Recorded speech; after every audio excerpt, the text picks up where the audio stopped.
Hola, muy buenas noches. Estamos en el módulo 9 de este curso de microbiota organizado por el doctor Jorge Martínez con el apoyo de Endifarma de la Universidad Autónoma de Centroamérica y la Facultad de Medicina. Para empezar, he querido cambiar un poco el título original que decía simplemente microbiota respiratoria, porque me parece un poco simple y pareciera que se fuera a limitar simplemente a enumerar una serie de microorganismos que se encuentran en las vías respiratorias. Por eso preferí cambiar el nombre a papel de la microbiota en la fisiopatología de la enfermedad respiratoria y vamos a empezar a entender un poquito por qué. Vamos a tratar de dejar 4 mensajes básicos, uno de lo que he llamado las 3 microbiotas, y ya entenderán de qué hablo. Luego, quiero que entendamos cuál es el concepto de este eje intestino-microbiota-pulmón. Luego vamos a hablar de la teoría del único germen que, según la revolución de la microbiota, empieza a perder vigencia, y hablamos más bien de disbiosis que favorecen no solo infecciones, sino también enfermedades. Y un cuarto puntito que dice, ¿y del micobioma qué? Vamos a hablar del micobioma, no hace falta una R, se refiere a hongos, a microbiota, micobioma fúngico, y vamos a ver un poquito en qué andamos sobre eso. Lo primero es entender que ya desde hace tiempo hemos venido aprendiendo que existe algún tipo de relación entre el ambiente y el desarrollo de una serie de enfermedades. Lo que no teníamos muy claro era qué papel jugaba la microbiota allí, en qué punto estaba esto ubicado. Esta es una publicación que tiene ya más de 20 años, pero yo creo que no falta en ningún evento de microbiota y siempre se hace referencia a él. Esto se hace el análisis de una población en la cual se estudian a los pacientes, pero también se estudian las endotoxinas o toxinas de bacterias que están presentes en el colchón, en las almohadas, en las sábanas de estos niños. Y uno pensaría que a más toxinas, más bacterias, y a más bacterias, más enfermedades. Pero resulta que precisamente con problemas alérgicos, esta exposición a estas endotoxinas pareciera disminuir el riesgo de la presentación de estas enfermedades alérgicas. Entonces, a más toxinas, a más mugre en el colchón y en las almohadas, disminuye la prevalencia de enfermedad de asma atópica. Recordemos que de asma tenemos 2 grupos, una asma atópica o asma alérgica, que es aquella en la cual tenemos la inmunoglobulina E elevada o tenemos pruebas cutáneas el prick test, tenemos pruebas de sensibilización que son positivas. Estas pruebas también fueron mucho menor entre más exposición tuvieron estos niños a mayores toxinas en su cama. Cuando se miraron los niños sibilantes, los niños asmáticos, que no eran mediados por IgE, es decir, los no atópicos, esta relación no existe. Entonces, aquí sacamos una primera conclusión, y es que existe una clara relación entre la microbiota ambiental, la microbiota que tenemos alrededor y el desarrollo de algunas enfermedades, y tenemos claro que esto ha sucedido para enfermedades alérgicas principalmente, pero no exclusivamente. El doctor Jorge Martínez habló bastante de este tema de dermatitis atópica, de microbiota, en la presentación de la semana pasada.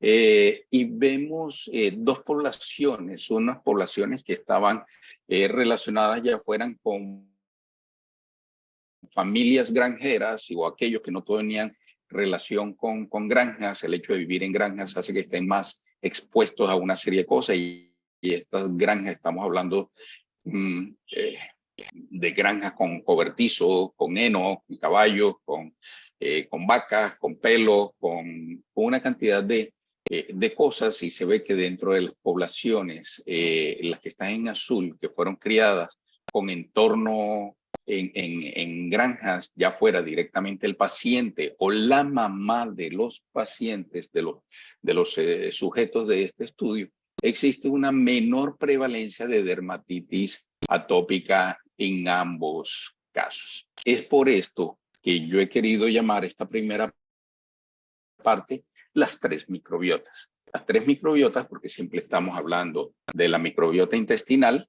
ahora estamos empezando a hablar de los ejes, entonces siempre hablamos intestino piel, intestino pulmón, intestino cerebro, y junto con esta microbiota del ambiente, es a lo que es la razón por la cual lo he llamado las 3 microbiotas. Existen múltiples estudios, cada numerito de estos que aparece allí son uno de los tantos estudios. Esto va a cumplir 4 años y seguramente estas referencias han aumentado exponencialmente, donde nos muestran que si somos criados en entornos con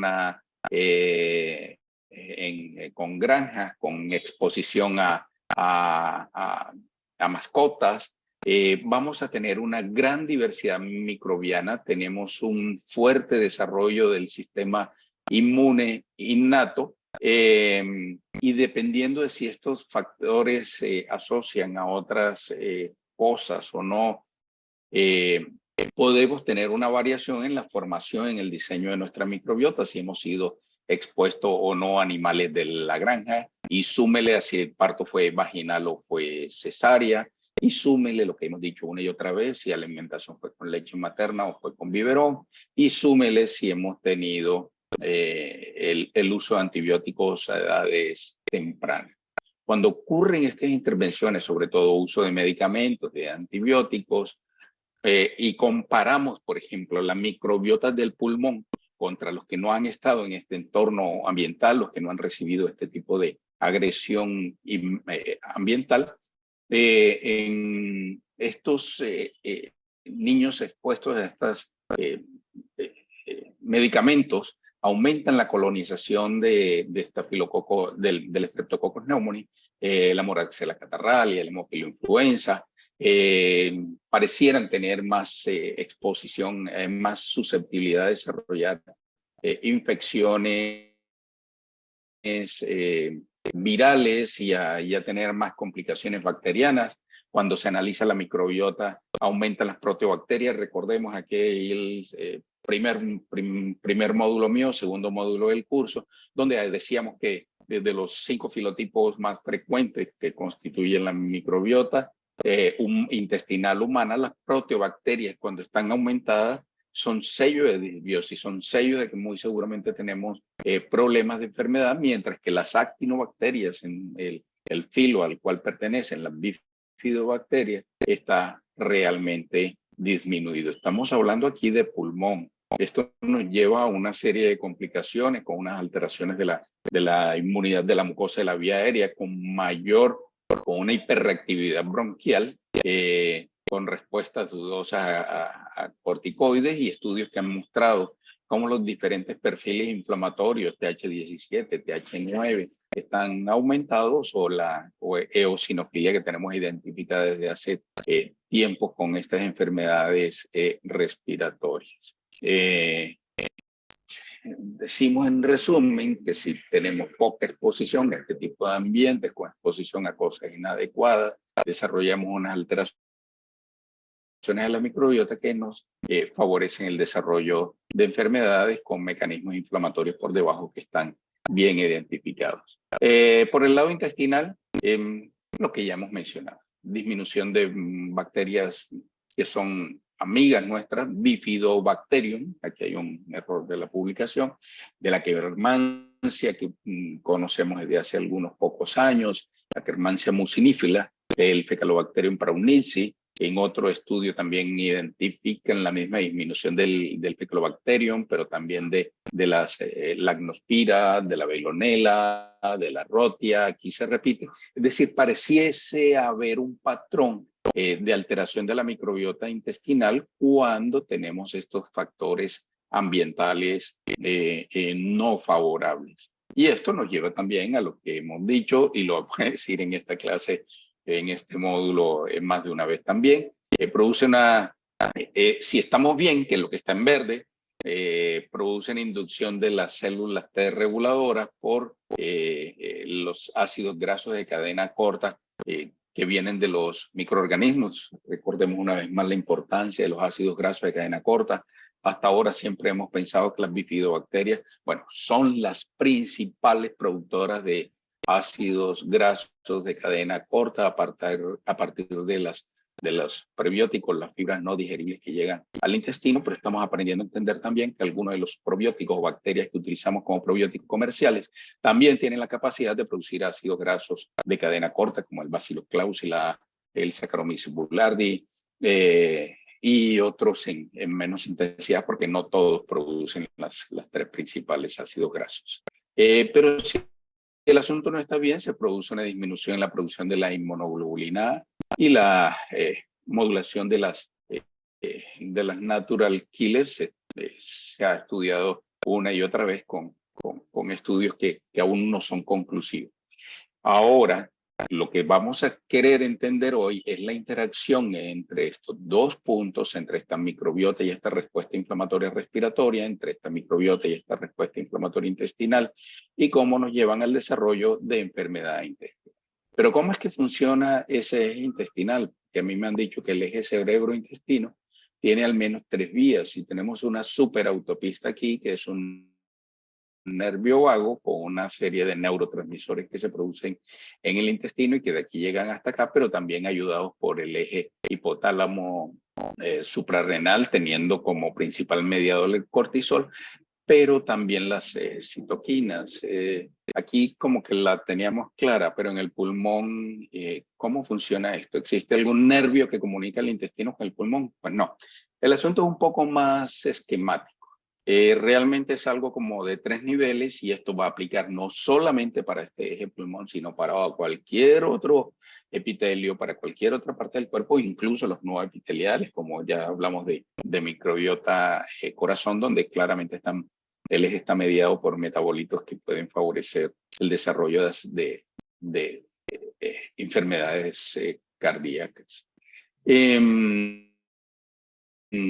Estas 3 capas trato de identificarlas. Por acá el intestino, por acá el transportador, que es el sistema linfático o el sistema circulatorio, y por acá tenemos finalmente al otro lado tenemos los pulmones. Este esquema de esta bibliografía empieza explicándose desde aquí. Otra vez tenemos nuestros enterocitos, tenemos nuestras vellosidades, tenemos una microbiota saludable que produce una serie de metabolitos como los ácidos grasos de cadena corta, los lipopolisacáridos,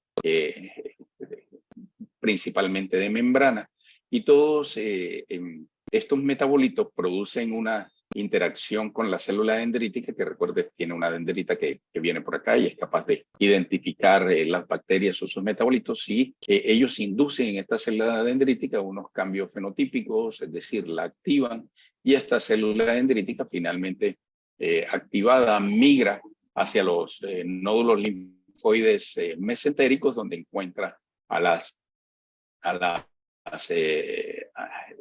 linfocitos T naïf, los linfocitos T vírgenes, y activa una serie de subsets, de subgrupos de linfocitos, y si no tenemos ningún problema vamos a querer tener muchísimos linfocitos T reguladores, pero si hay asuntos inflamatorios, de pronto vamos a necesitar TH1 y TH2. Esto hace que estos linfocitos adquieran unas moléculas receptoras inmunes sobre su superficie, que también migran a los nódulos linfáticos, y a través de la linfa y demás llegan al pulmón para producir una respuesta protectora y antiinflamatoria, o por qué no al contrario, si el asunto no está funcionando bien. Pero también tenemos que esto es capaz, esta microbiota también es capaz de activar por otros medios las células B, las que finalmente van a producir las inmunoglobulinas, se convierten en células plasmáticas y producen la inmunoglobulina. Es realmente activado por lipopolisacáridos. Tenemos por la vía de las natural killers, las capas betas, etcétera, la activación de una serie de interleuquinas o de interferón para eventualmente evitar el crecimiento de un virus, y también terminan actuando sobre el pulmón una vez alcanzan el torrente circulatorio o el sistema linfático. Y finalmente mencionar una vez más los ácidos grasos de cadena libre con todo su poder benéfico en nuestro organismo. Pero bueno, ahí lo mencionan solamente en una sola vía. Aquí el eje está representado, ahora lo teníamos así vertical. Ahora vamos a ponerlo aquí horizontal. Este es en la parte de arriba verde nuestro pulmón, abajo en amarillo el intestino y en medio el sistema linfático y circulatorio. Lo que ya hemos hablado de la interacción de una serie de mecanismos, de bacterias, de infecciones, de virus, de inflamaciones, que activa una serie de cosas, pero también discúlpenme, lo habíamos mencionado por acá en intestino, pero también si esto sucede en el pulmón, va a tener el mismo efecto y estos metabolitos también se van a transmitir a torrente sanguíneo o al linfático y a producir una serie de respuestas que son las que finalmente después están asociadas con exacerbaciones de asma, enfermedad pulmonar obstructiva crónica o inflamación sistémica, que casi siempre está más apoyada por la microbiota intestinal.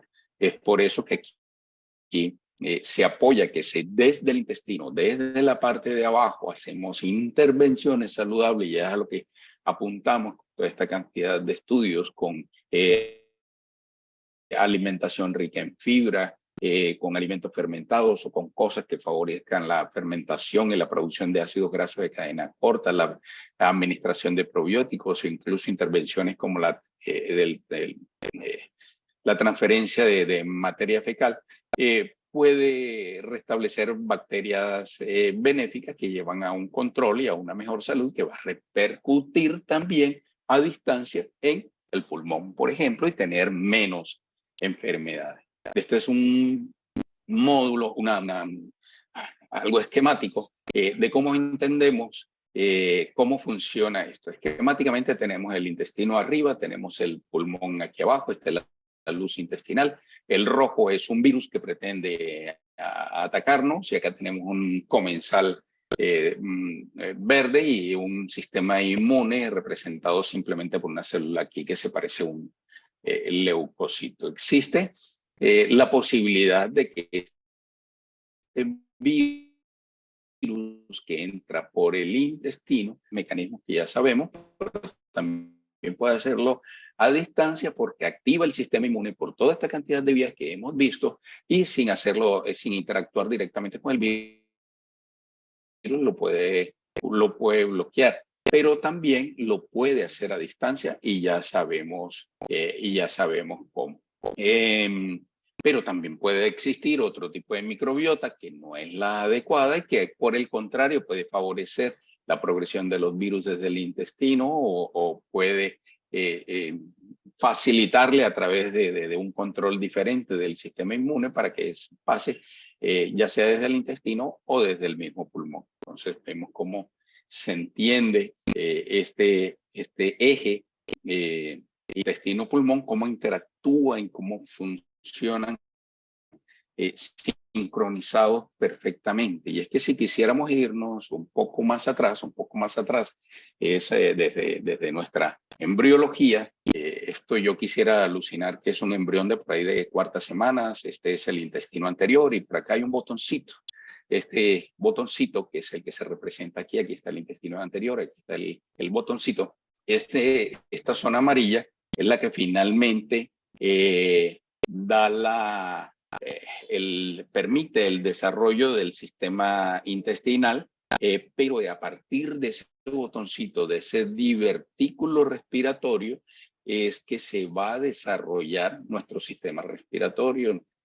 Primero se forma aquí una especie de invaginación de ese intestino, formándose la cresta traqueosofágica, después se forma el tabique traqueosofágico. Recuerden que cuando este tabique se malforma, existe la posibilidad de que hayan fístulas entre el sistema gastrointestinal y respiratorio, y finalmente a las 8 semanas tenemos una idea muy clara de lo que van a ser nuestros bronquios, nuestros pulmones. Es decir, todos tienen exactamente el mismo origen, vienen del epitelio. Entonces, esto aquí a la izquierda es un epitelio, es un bronquio, y aquí a la derecha el colon. Cada uno se especializa, y si hacemos corte en intestino delgado, en estómago, en esófago, todos son iguales, pero con especializaciones diferentes, pero con un puntico común que está por aquí pegadito a la lámina. Ya estamos, ya la tenemos clara, estas mucosas en todos estos epitelios. Entonces, no es solamente en el epitelio intestinal, sino que también lo tenemos en las amígdalas, en las adenoides, en los bronquios, hasta en la glándula mamaria finalmente, aunque la glándula mamaria no se considera por ahora como parte de este MALT, las placas de Peyer en el GALT y los ganglios mesentéricos acá en el intestino. Sabemos, estos son los sitios inductivos, los sitios de entrenamiento. Aquí abajo son los sitios efectores, va a ser donde ellos van a cumplir su función. Y otra vez aquí en el medio, el sistema linfático, el sistema circulatorio, transportando tanto células como metabolitos, citoquinas y todo lo demás. Y ya sabemos que pueden circular de aquí para allá o de aquí para acá, o entre ellos. Entonces existe una red bastante compleja donde lo que se produce en un lado se va a reflejar necesariamente en el otro. Así estemos hablando y recordando que en el GAL está el 80% de estas células inmunes. Pero también existen en otras partes. Nosotros estábamos, cuando hablábamos hace algunos años, en el 2007, hace ¿cuánto? 16 años, de los nichos microbianos humanos, y nos ponían que el colon era el más importante, 195 filotipos, principalmente Bacteroidetes y Firmicutes. Se hablaba de la boca, del esófago, del estómago, de la vagina, de la piel, y el sistema respiratorio no aparecía. No se reportaba porque es la microbiota quizá más difícil de estudiar. Si bien tienes un paciente con secreciones, con flemas y demás, puede facilitar un poco las tomas de muestras y analizar estos microorganismos, pero en paciente sano vas a tener que ser aspirado, vas a tener que obtener un consentimiento informado avisando de riesgo, o por broncoscopias, o por... hay que ser más agresivo para poder tomar esta muestra. Pero cuando miramos referencias más recientes, ya esto lo hemos subsanado, ya estamos conociendo bastante cómo está compuesta la microbiota del sistema respiratorio. Y ahora, en esta mezcla, nosotros estamos hablando del sistema respiratorio, oronasorrespiratorio, porque aquí se comparten microorganismos. Si miramos la composición de lo que ya conocemos de la composición, otra vez por filotipos, nuevamente la gran mayoría otra vez son actinobacterias por acá en la nariz, los bacteroidetes en casi todos figuran, los firmicutes también en casi todos, proteobacterias en una proporción menor, y la fusobacteria, que es un filotipo del que no hablamos mucho, aparece también como cobrando importancia en estos respiratorios. Es aquí, con esta aparición de nuevas cosas, de nuevos estudios, donde toda esta microbiota que estamos empezando a conocer y que quizá nunca habíamos oído hablar, el Fecalobacterium praunici, la Akkermansia mucinífila, y muchos otros que hasta ahora estamos aprendiendo a entender, que empezamos a hablar de lo que se llama la revolución de la microbiota. Esto para llegar a entender un poco más cómo son las enfermedades respiratorias infecciosas y no infecciosas en el día de hoy, donde ya dejan de ser válidas, ojo, es una teoría, las teorías clásicas de la infección. Entonces, aquella teoría del único germen del cultivo axénico o los postulados de Koch, el hombre que por primera vez asoció bacterias con enfermedad. Y recordemos que estos cultivos son los cultivos que se lograban de una sola especie, de una sola cepa, y que por tanto estaban desprovistos de otros organismos contaminantes. Hoy en día, con el conocimiento que tenemos de la microbiota, es difícil entender y pretender, y nos queda, no nos pone a pensar qué es lo que hemos estado cultivando cuando obtenemos un solo germen patógeno. ¿Será el más frecuente o será el que tiene más capacidad para crecer en ese sitio? Un ejemplo pequeño, cuando pensamos en microbiota de la materia fecal, basados en los conocimientos de los cultivos, estamos hablando que quizá el más frecuente es el E. coli, la Escherichia coli. Está de lejos, pero de lejos, la Escherichia coli ser el microorganismo o la bacteria más frecuente en la materia fecal. Ven que no lo mencionamos, es una proteobacteria, está lejísimo de ser, pero es el que mejor crece en los medios de cultivo que tenemos y que conocemos hasta hoy. Los postulados de Koch decían que esa bacteria debía estar ahí en el individuo, en el animal enfermo, que tenía que ser cultivado en un cultivo axénico, que si yo lo ponía en un individuo sano provocaba la enfermedad, y en estos nuevos debía aislarse exactamente el mismo individuo. Pero ya con la revolución de la microbiota, lo que más importa no es el germen que produce, no deja de ser importante. No deja de ser importante, pero cobra más importancia las diferencias en las proporciones de las bacterias que existen en un estado de en un estado de enfermedad. Entonces, para poder entender la patogénesis de una enfermedad infecciosa, estamos hablando de que existe una alteración en el balance de diferentes microbios, más que un solo microbio que llegó y retó todo el mundo y produjo enfermedad.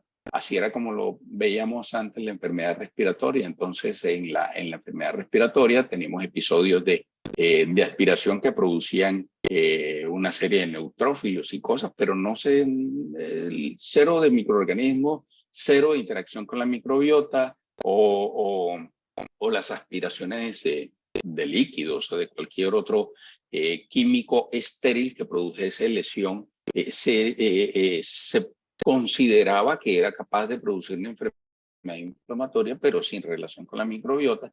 Y de repente acá sí existía un germen patógeno, un Streptococcus pneumoniae, que llega a una cantidad suficiente y nos produce una enfermedad independiente de lo que exista acá. Lo que se pretende hoy es hablar de un balance, de una interacción de la microbiota, y estos microorganismos que acá estaban en anonimato, pintados en gris en este fantástico esquema, acá ya cobran vida, ya sabemos qué es lo que tenemos, qué es lo que interactúa, cuáles son las que favorecen, y sabemos que no existe ninguna agresión al pulmón, a las vías respiratorias, sin que esté involucrada la microbiota directa o indirectamente, porque cuando se microaspira, muy seguramente vas a microaspirar, además del ácido gástrico, algunas otras bacterias que están en la boca, en la faringe, en los mocos, y que te va a producir una serie de reacciones inflamatorias que ya sabemos sus consecuencias locales o más allá.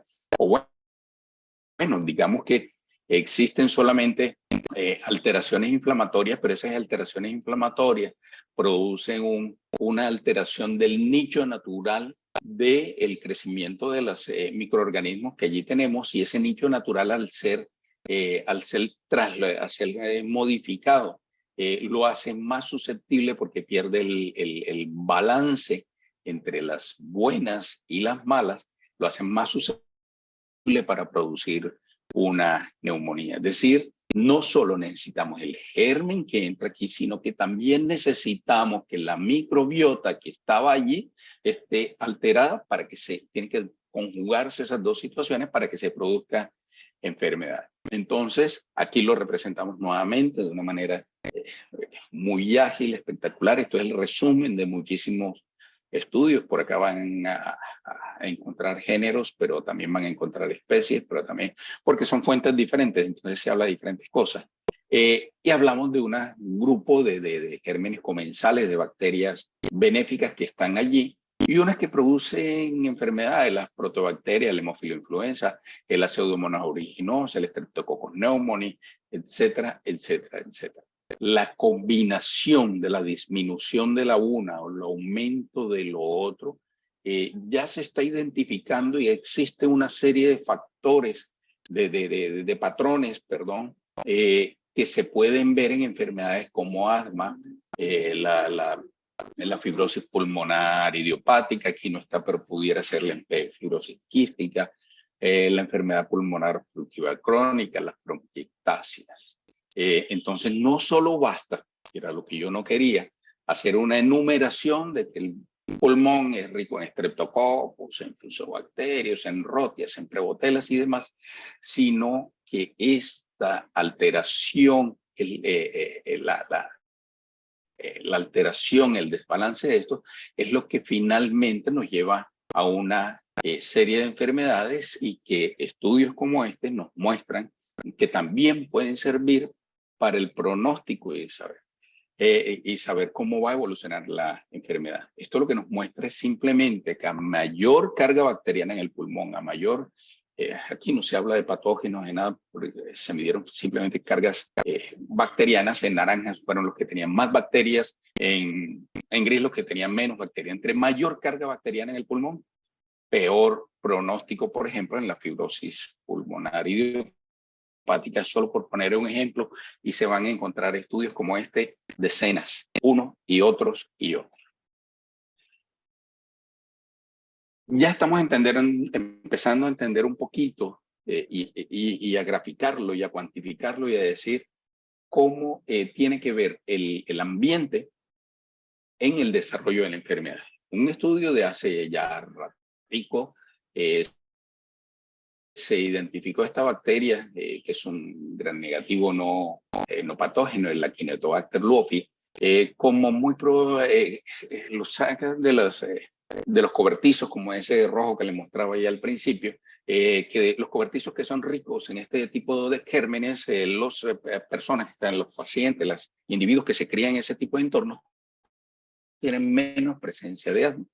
Entonces se hizo este experimento en donde, con ratones, en donde se coge a una ratoncita preñada y se le hacen unciones, se le hacen toques nasales con preparados con este Acinetobacter luofi, y otros de control esperan que estas ratoncitas paran sus ratoncitos, y estos ratoncitos al día 25 y al día 29 les hacen un reto de alergia con ovalbúmina, una albúmina que tiene la capacidad de producir mucha alergia, y estos son ratones especiales porque son ratones modificados genéticamente y con una capacidad para producir asma y enfermedad alérgica de una manera impresionante. Entonces, lo que se quería saber era si yo le daba a la mamá, no a los ratoncitos, a la mamá, la exponía a esta Acinetobacter luofi, podía mejorar algunos patrones que tuviesen que ver con el fenotipo asmático en la descendencia. Entonces aquí miramos el patrón celular. Yo les voy a marcar solamente, por ejemplo, aquí este es el patrón de leucocitos en los que recibieron el estímulo con el alergeno, con la ovalbúmina, comparado con los que fueron, con los hijos de mamá que recibieron el contacto con el LOF.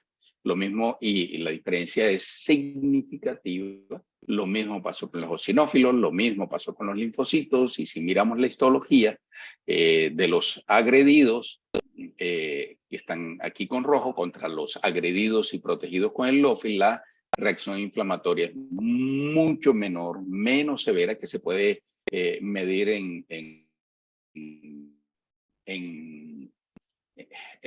numéricamente. Las células caliciales están mucho más marcadas en los controles, lo mismo que la producción de moco, lo mismo que la inflamación, y bueno, con menor reactividad de la vía aérea. Y del microbioma. ¿Por qué hablamos del microbioma? Porque hasta ahora estamos hablando simplemente de bacterias. No nos hemos dado el tiempo de mirar otras posibilidades. Y no solamente hongos, digamos, ¿qué tal parásitos? No hemos hablado ni vamos a hablar de ellos. De ¿qué tal los virus? Entonces, al principio, casi todos los estudios se apoyaron en las comunidades bacterianas, por lo que ya hemos conocido. Recordemos otra vez un poquito que el segundo módulo donde hablábamos de unos procariotas que finalmente quedaron divididos como bacterias y arqueas, y tenemos una serie de eucariotas. Y recordemos ese primer módulo donde el doctor Jorge Martínez nos explicaba cómo se utilizaba este pequeño gen. Es un gen muy pequeñito que es el 16S, pero que lo comparten absolutamente todos las bacterias y todas las arqueas, con unas pequeñas modificaciones que son las que hacen la diferencia entre una especie y otra. Entonces, si yo comparo el 16S, recordemos que el cromosoma de estos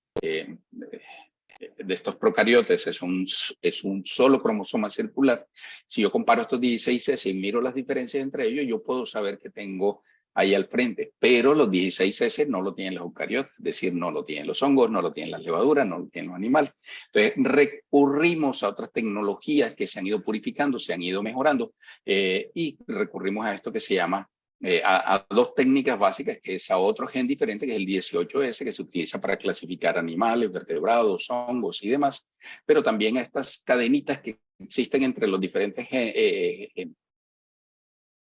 genes, que es lo que llaman el Internal Transcriber Spacer o separador de DNA, que está formado por unos poquitos nucleótidos, pero que son muy constantes en las especies. Estas cadenitas no se transcriben como si se transcriben los genes, pero son muy importantes para que esa transcripción sea fiel. Entonces, si yo quiero conocer el genoma de eucariotes, empezando por los más sencillos, por los unicelulares como las levaduras, o incluso helmintos o vertebrados, o etcétera, o mamíferos, voy a tener que recurrir a estas tecnologías. Y recordemos que tienen más de un cromosoma, todos concentrados dentro de un núcleo. Entonces, el desarrollo de estas tecnologías, del reconocimiento, de hacer metagenómica, porque tengo que incluir una muestra con muchísimos orígenes dentro de ella, con 18S o con ITS, es lo que nos ha permitido empezar a saber cuáles son los hongos que tenemos en el intestino y cuáles son los que tenemos en las vías respiratorias. Al año 2020, en esta publicación del grupo de Marie Claire Arrieta, todavía no teníamos conocimiento todavía de muestra de cuáles son los tipos de hongos que existen en un recién nacido, que ya entenderán toda la razón. Pero ya podemos mirar cuáles son los hongos que existen en la niñez o en la adultez comparado contra los patrones intestinales de hongos. Vemos que los predominantes, tanto en niños como en adultos, como en intestino, como en vías respiratorias, son los saccharomycetales, estos representados aquí en azul, pero también vemos esta grisecita aquí grande, sobre todo en vía respiratoria, que son los carnodiales. Carnodiales son que tienen que ver con el medio ambiente, con el entorno. Entonces llegan muy fácilmente a las vías respiratorias. Sí, también tenemos del orden de las malacesias abundantes en el recién nacido y en la adultez. Entonces ya conocemos un poquito sobre ellos y podemos especular qué se puede hacer. Esto es un trabajo hecho aquí en la zona, en la región, hecho por el grupo de Marie Claire Arrieta, hecho en Ecuador. Esto fue una cohorte que se hizo, se me van ahorita los años, durante varios años, creo que 2003, 2006.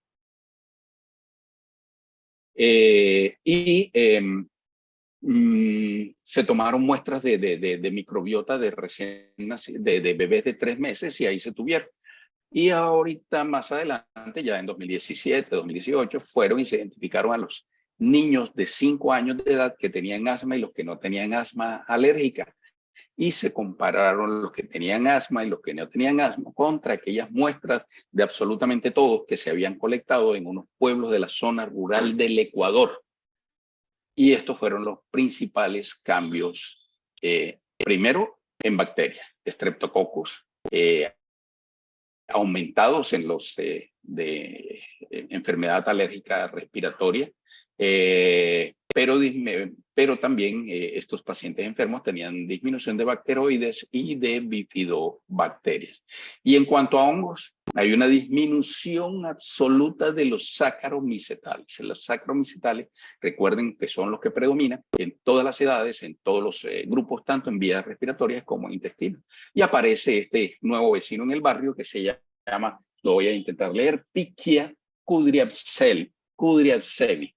El Pichia kudryavtsevi es es un hongo del que conocemos muy poco, no parece tener enfermedad, se había identificado más en animales, pero sabemos, por ahora lo que sabemos es que está muy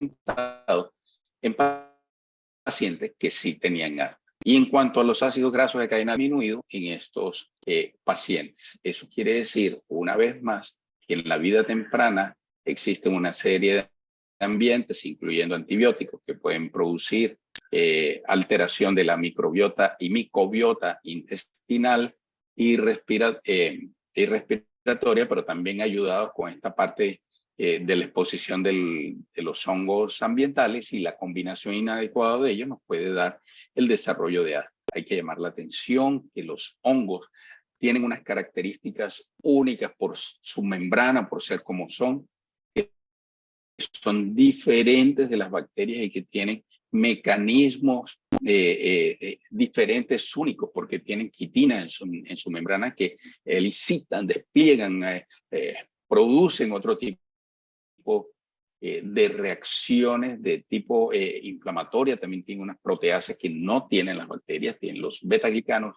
y tiene unas vesículas extracelulares. Cada una de estas cositas, de estas cadenitas, respaldado con una gran cantidad de artículos que han estudiado cómo responde el sistema inmune a estos componentes fúngicos. Este es un estudio Fumigatus que no se conoce muy bien cuál es el mecanismo que lo desencadena, pero produce reacción inflamatoria de un modo diferente a lo que lo producen las bacterias. Y existe la misma interacción, tal como lo mencionábamos al principio, y con bacterias en este eje intestino-pulmón. Las actividades que es lo que produzca alteración en el intestino de estos hongos se repercuten con condiciones inflamatorias diferentes. Este Fumigatus produce respuesta de tipo interleuquina 17A, interleuquina 22, y este es el estudio que ya les mostraba de los ratoncitos retados con ovalbúmina, pero esta vez hecho con hongos que también producen respuestas similares. Para concluir y en resumen, tenemos un eje pulmón, intestino, donde tenemos una microbiota ambiental de base, una microbiota intestinal y pulmonar que dependen mucho de esta microbiota ambiental y que por lo menos de lo que ya conocíamos de la intestinal tiene la capacidad de mantener nuestra barrera intacta o alterada, pero a distancia tiene la capacidad de producir alteración respiratoria que tienen que ver con el pronóstico de las enfermedades respiratorias, que la disbiosis pulmonar tiene una susceptibilidad y la alteración, la composición de estas bacterias te dan una mayor susceptibilidad a desarrollar enfermedades o a tener mal pronóstico de las que ya hay, pero también a distancia, de manera inversa, tiene la capacidad de producir disfunción intestinal o enfermedad sistémica.